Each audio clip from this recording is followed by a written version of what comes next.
Welcome to another episode of Inside the Gig, where I interview one of the many talented performers in Cave Creek, Arizona. Today, my guest is the fabulous singer Tony Paiotti. Tony, how you doing today?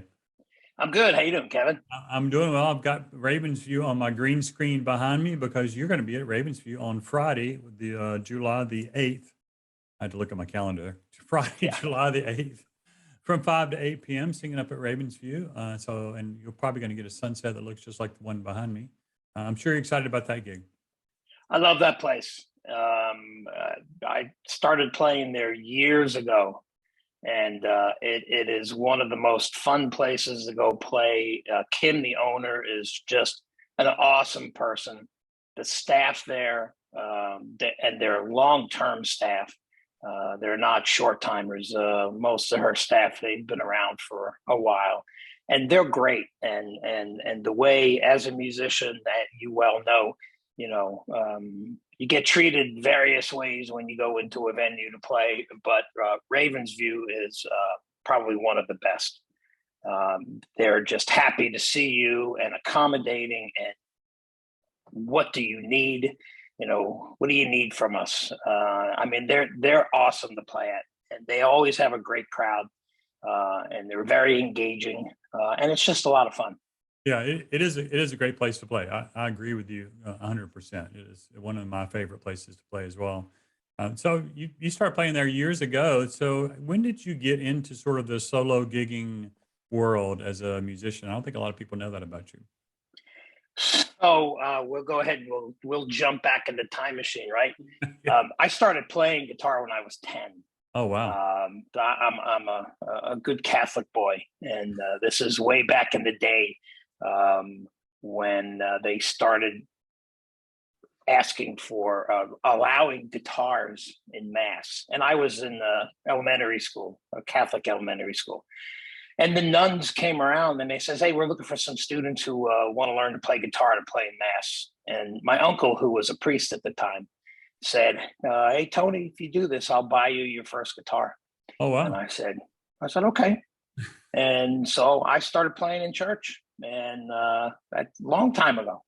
And then all the way up through high school until I moved out of New Jersey, because that's where I'm originally from. I played every Sunday for, probably 11, 12 years. And then I moved and I quit playing guitar for a while. And then one day just went, why did I quit playing guitar? And I went out and I bought one and I started playing again. And I started gigging right away. This is back in Ohio, where I had moved to. And then, I'm an IT guy for my day job. And so I do a lot of traveling. And so my guitar would always be in the back of the car with me. Oh nice. And wherever I went for jobs, I would always look for open mics or try Hmm. to get myself some gigs. And so that's how I've done it. Wow. So you've open mic'd in a wide variety of places, I'm guessing. Oh my gosh. Let's see, everywhere from Chicago to Florida to Oregon to Texas to Missouri, Wow. upstate New York, all over. That's really cool because I'm sure you run across well, just one of each, right? I mean, it's got to be a little bit of everything, right? You know, Open mics are very interesting. They run the gamut. They could be really horrible, and they could be, really outstanding. So I'll plug your Wednesday night local Johnny's one, because that's a fun one. And as you can tell, the list fills up very fast. It does. And we get people from as far away as from south of Phoenix, other musicians coming up. Not every week, but maybe every couple of weeks. Yeah. You get the Yeah. folks like Eric and Laura Joy uh, Yeah. make the trek up here. One thing I really like about the Wednesday night open mic at Local Johnny's, which is on hiatus for this week and next, but we will certainly be back, is that there's a lot of gigging musicians that come and play the open mic. So it turns into a nice musician community as opposed to a bunch of, I've been to a handful of other open mics in the Phoenix area, and it's not, well, as you can imagine. I mean, open mics are a wide variety of talent, but it tends to be a lot of individuals as opposed to a family, right? Because I think there's a lot of Right, people that bounce around and go to different places. right. And that makes sense, right? You want to play different places. But yeah, the open mic culture is certainly interesting. So you talked about being a New Jersey boy playing in a, Catholic church. I'm guessing that's a fingerstyle classical type of play. Is that what you were doing? Back then, all we did, it's so funny. I can't hold a pick anymore and strum. It's so uncomfortable for me. I mean, I could if I actually tried to work at it, as Glade Wilson tells me all the time. Uh, but I don't. I finger pick, and but back then, you grab the pick and you strummed. It was just 1, 2, 3, 4, 1, 2, 3, and Okay. that's what you did. You're 10 years old. What else are you going to do?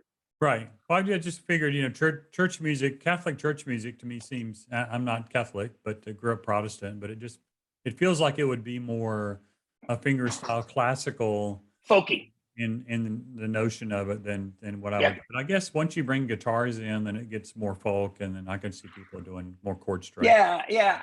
It's interesting. I grew up um, loving 50s doo-wop, Huh. and that's my love of harmony. So that when other musicians are up playing, if they give me the eye, that's an invitation to come up and sing harmony with them, which I love to do. Um, uh, but also growing up, I was really heavily influenced throughout high school with Irish and Celtic music, Hmm. and John Denver and Harry Chapin and Cat Stevens and Crosby Stills. All the folky kind of Right. acoustic pop, folk rock that was out there in the early '70s. But at heart, I'm a balladeer. I Mhm. love story songs. I love emotional songs, whether they're the sad bastard songs, as Glade Wilson likes to say, or the happy I love you songs. I was able to see Harry Chapin in concert Oh, wow. probably 20 times before I moved out of New Jersey, because he was a Long Island guy. Oh, and, okay. and he used to tour a lot in North Jersey, which is where I grew up. And so my buddy and I would go see him every chance we could. And he always told stories, but he didn't get the radio play because he didn't keep his songs to 3 minutes or under. If you're a Chapin fan, if you ever go out and listen to Chapin, Oh, they're yeah. 4 or 5 and 6 minutes long. Right. It takes him that long to get that story told. But Right. that's where my heart lies. I'm a storyteller, balladeer.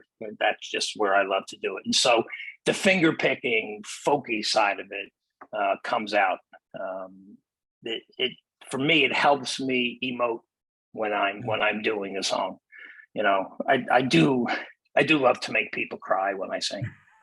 It's a running joke I have with some folks, but Uh-huh. it's true. Well, you're connecting emotionally, and that's kind of what makes music work, right? I mean, if you could go to places and listen to music and it had no bearing on you emotionally one way or the other, then we wouldn't have music, right? It's Right. doing something, right? It's doing some kind of connection to people. So that's what you want. And I get just as much out of it as somebody sitting there listening to it and reacting to that reaction. Just starts off a chain reaction of goosebumps, Sure, and sure. it makes me more emotional when I sing. I'm gonna put you on the spot. What is your sort of favorite tear jerker that you're playing these days? I know those things change over time, but It what's your does. favorite right now? It's a running scale. It is always different. Songs I come across. I tend to listen most of the time to singer songwriters that are not known by the general public. Right. Other musicians might, Eric Douglas, Laura Joy, Hmm. they will know some of the folks that I do. I'll put on any of your music streaming services and I'll just pick a song that I like and I'll just let it run. Hmm. And I'll hear artists that I haven't heard for a long Right. time or I've never heard of. And I just take notes and I'm Uh, like, oh, I like that song.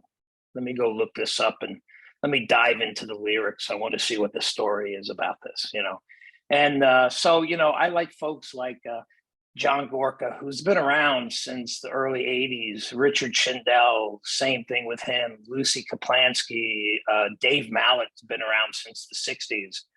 I like some Canadian singer-songwriter folk artists, James Keelahan, Stan Rogers. They all have wonderful stories to tell and present their songs in such a way that it moves you. Yeah. Well, But then I do all the regular, I do the dance, or I'll do different Crosby Stills. I'll do Creedence.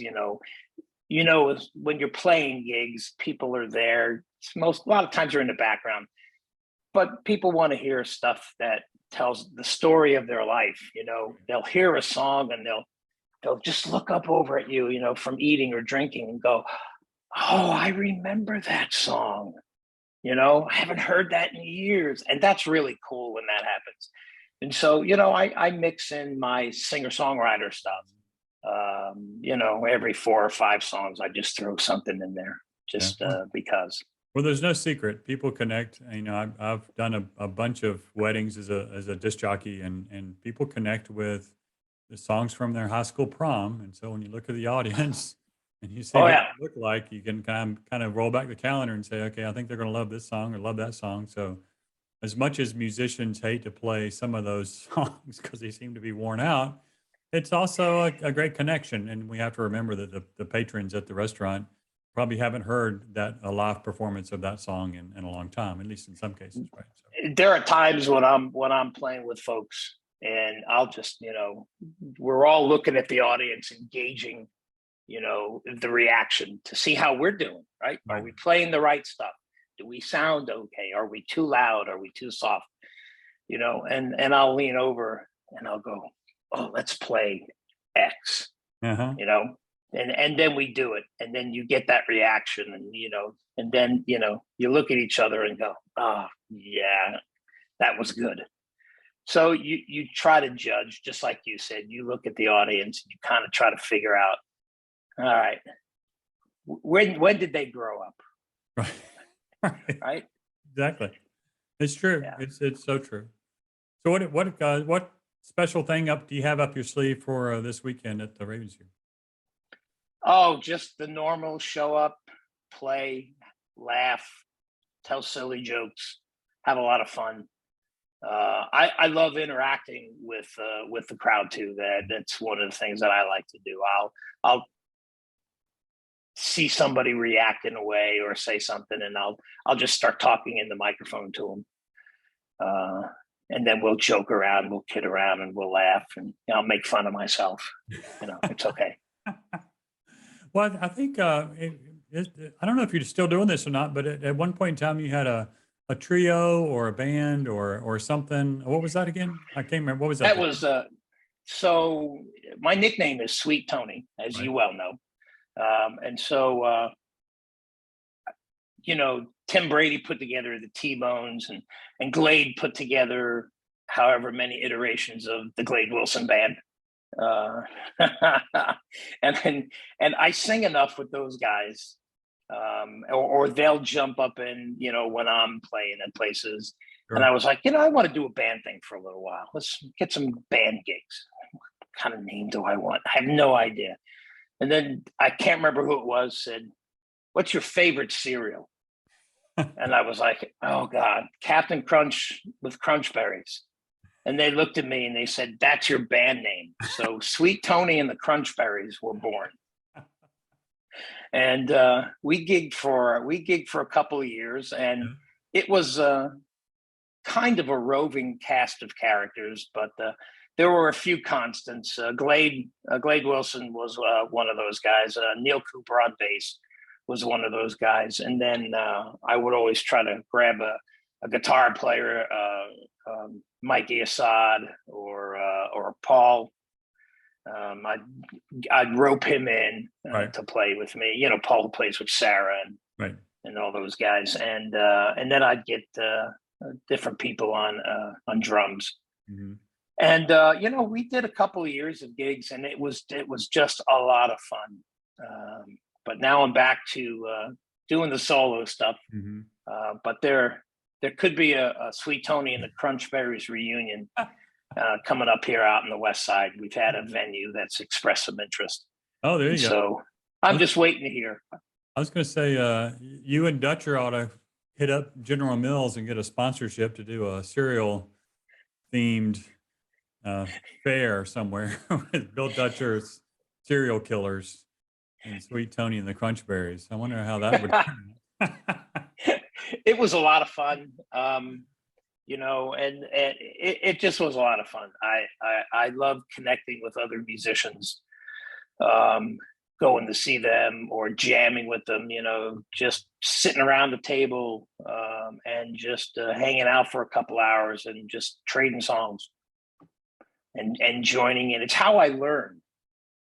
Right. And I have stolen a good many songs from other musicians that Well, they cover. that's kind of, you want to hear songs performed, and some musicians, I think of like George and Georgia, who've been playing up in Cave Creek recently. They do a take on a song that is just unique, and you hear that, Yep. and it inspires you to either steal it or Yep. to think about other songs and how you could come up with a variation on it so that it's the same song. I was listening to the Civil Wars the other day when I was working. I had them on the background, and I knew they had done a Michael Jackson cover before of "I Want You Back," and I didn't really think about it being a Michael Jackson song. But then I heard him doing Billie Jean. I guess on it's like the Civil Wars doing Billie Jean is just it's unreal when you listen. Those kind of things are always so cool. Yeah, My favorite albums have always been live right, albums. Most studio versions, to me, we're all different, right? right, All us musicians, we're different. We have different takes on what we have a sound in our head right. as to what we want to sound like to the audience, right? And it's all different, vocally, instrumentally, right? How a guitar should sound. Um, but I always gravitated more towards live, um, because it really holds true the energy, Right. of the performance. But the different takes on stuff, especially like in some of these unplugged videos that you can go and watch, or performances that they do, is so awesome. Yeah. And you're right. Everybody, some people are purists. Nothing against them. They do a cover song and they do it exactly Right. as that artist did. And there are some, like, I do that way. Like, you do Brown Eyed Girl, you do it the way Van Morrison did. Yeah, Like, you kind of have to, right? I mean, you have to, because that's how everybody knows it. right. You do Under the Boardwalk. I do Under the Boardwalk. You've got to do it the way the Drifters did it. That song's been covered by just about everybody out there. But it's a song that everybody in the world knows. Everybody knows it. So you've got to do it that way. But there are other songs that you can put your own little spin on it. Right. And it's interesting how musicians find their own little spin. But we all have different ways of doing it. And the end results are always so very cool. Yeah, that's a good point. It's fantastic to hear different takes on different songs. So just to remind everybody, you're going to be at Ravensview on Friday night from 5 to 8 p.m. That's this Friday, the 8th of July, I think, if I'm again to look at my calendar, 8th of July. So I want everybody to get on Open Table, make your reservations, go up and see Sweet Tony. We don't think the Crunchberries will be there, but you never know with a Sweet Tony show. It might show up. You might That's join right. them up there on the patio. Hopefully the weather will be nice. It might be a little warm. You might be inside, but we'll see. It's always a nice time at Ravensview. So Tony, I appreciate you taking a little bit of time with me today, and have a great gig Friday. Thanks a lot, Kevin. Appreciate it. Thanks for all you do.